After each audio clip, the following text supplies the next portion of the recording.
Good afternoon. This is Susan Matson, Master Gardener from Candy, Ojai County. And I'm here today with Bonita Callistad and some members of the New London Garden Club.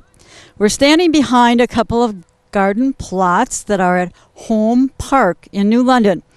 And it's just off of the dam that runs through New London. I'm going to give everyone a chance to introduce themselves and tell a little bit about, maybe a sentence or two, about what has brought them to the New London Garden Club. They do a lot of work here in the community, and maybe they could mention a few things that they're going to do. So we'll start out with Bonita, who is also a Master Gardener. So good afternoon, I'm Bonita Callistad, and I'm a part of the New London Garden Club, also in addition to being a part of the Master Gardener program. I am Lena Sukup. This is my first time. I just got invited by my good friend Ellie and hope I have an enjoyable experience. I'm Maureen Pearson. I'm a member of the New London Garden Club. I too am an Extension Master Gardener. And I find this has been a fun experience and a way to get together with other people who love gardening and share experiences. Hi, I'm Barb Nemzek, and I've been a member of the New London Garden Club for probably 12, 13 years. And New London Garden Club is an awesome organization. We do all the community gardens, and it's just a fun time. We have a good time together, as well as learn. Hello, I'm Ellie DeGrief. Close. I'm Ellie DeGrief, and I joined the garden club because I enjoy gardening and I enjoy people. And I was just going to say that the Garden Club, as they mentioned, has been a really fun organization to be a part of. We've had speakers that come in to speak. We've had potlucks. We've gone on field trips. We have a plant sale. And the proceeds from the plant sale is also helps us to buy the supplies that we need to do the different gardens. And in addition to the Home Park Garden, there are the Bridge Gardens, and there is the Legion Garden.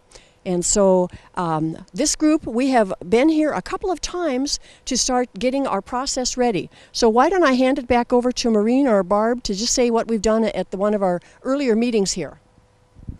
Well, the focus on this garden is, from my perspective, is that we want it to be as pollinator friendly as possible.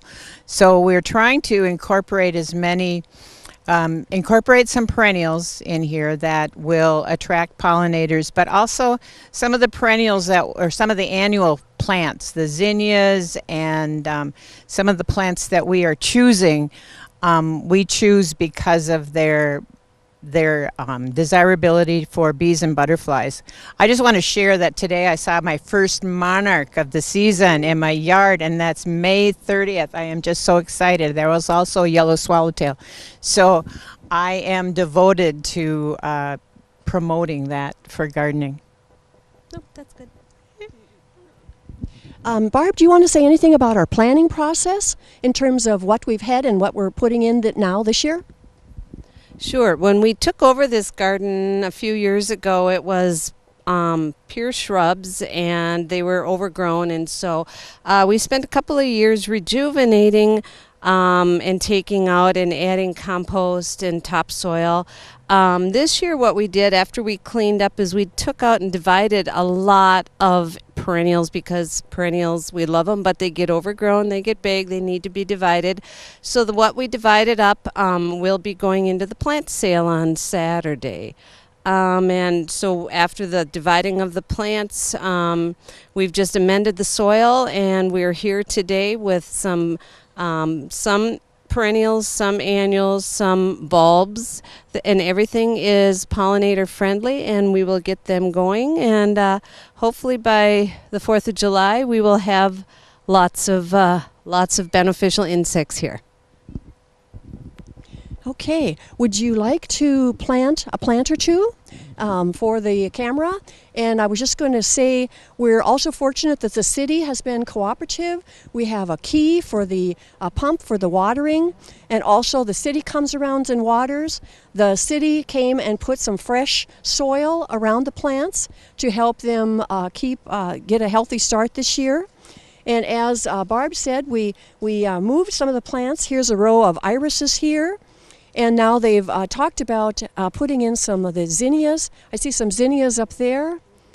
And where would you like to plant? I think Rudy will focus in with the camera wherever you want to plant. Okay, what I brought today from my own home garden is our cannas, and cannas are quite tall. It's a bulb that you need to dig out in the fall and over winter. And what I did with these canna bulbs is I put them in my high tunnel to start them, so otherwise they wouldn't look quite like this. They attract lots of hummingbirds, and so we're going to put one in the center of each garden.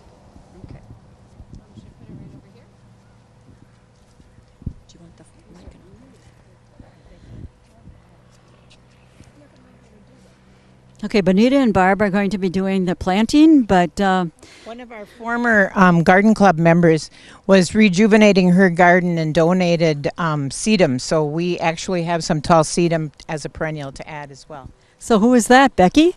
No, this was no, it wasn't. It was Diane Rupp. So I'm gonna get the water turned on. All right, we're looking at a summer that might be drier than we ordinarily don't have. So it'll be really important after the flowers are put in today that there'll be some watering, because the last thing we want is to have the plants dry out immediately.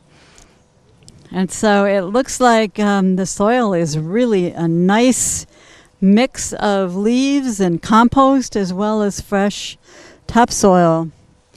And Bonita and Barb are getting the cannas out.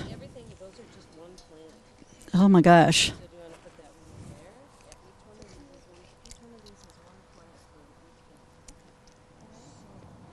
So in addition to the cannas, we also have several sedum that are perennials. And for those of you who are not familiar with sedum, they grow very well in our area. They're tolerant of drought, and as well as the zinnias that we're putting in.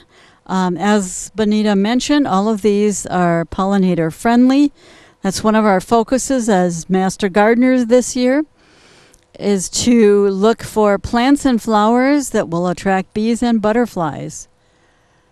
So they are taking everything out of the little pots, getting them ready to put in the ground. Make sure that when you're using those really small pots, that when you take them out, you'll know that the plants will be root bound. And maybe, Barb, you could show what it looks like to be root bound. So if you can see the camera, or point the camera to it, it means that the roots are wrapped around each other and they're in a firm ball.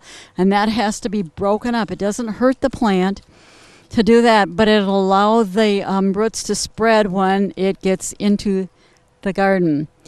So as you can see, they're spreading the root-bound plants a little bit and then putting them in. Normally when you buy a grouping of plants like zinnia or other annuals, it will give you an idea about how close together those plants should be.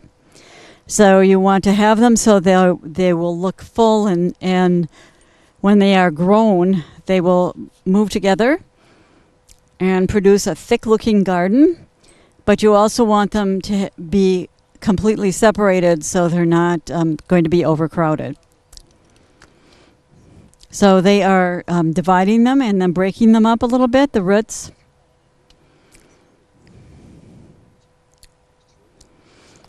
I'm assuming that they have a plan here for the flowers that they're putting in. And then besides the garden club, there's also someone from the city who comes around and will be watering them in the event that we have a very, very dry summer. So can you think of anything else? Bonita, you had something you wanted to say. I was going to say then throughout the summer, we kind of get a schedule between us that are taking care of the garden. And each week we come and pull out any weeds that are growing. As the flowers finish off, we do some deadheading. And we keep track if they need some additional watering. And do you want to add anything more to that, Maureen, and the other things we do? Oh, we also put some Quick Start, a little plant food, a Miracle Grow. And I also saw my first monarch today, so I'm hoping they make their way over here also. And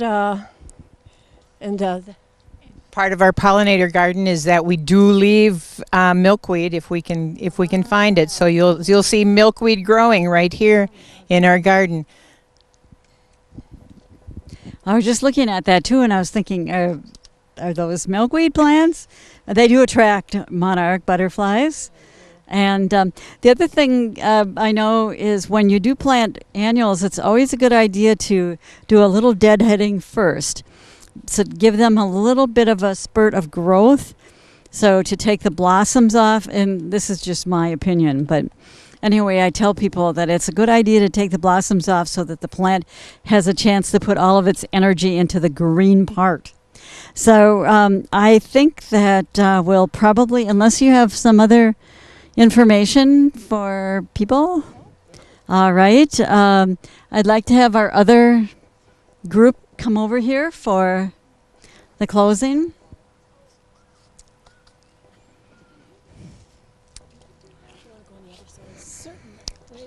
So on behalf of the New London Garden Club, I'd like to welcome all of you to come up to their community and take a look around. The plants along the bridge as well as the plants in the park are all part of the work that they do. So thank you very much, and also you're welcome to come to any of the meetings and to join the club. We have people from the area towns that are also a part of the New London Garden Club. When do we meet? The third Thursday? Third Thursday. They meet the third Thursday of the month. So anybody who is interested can contact Bonita or Maureen or Barb and for a little bit more information. So see you next month.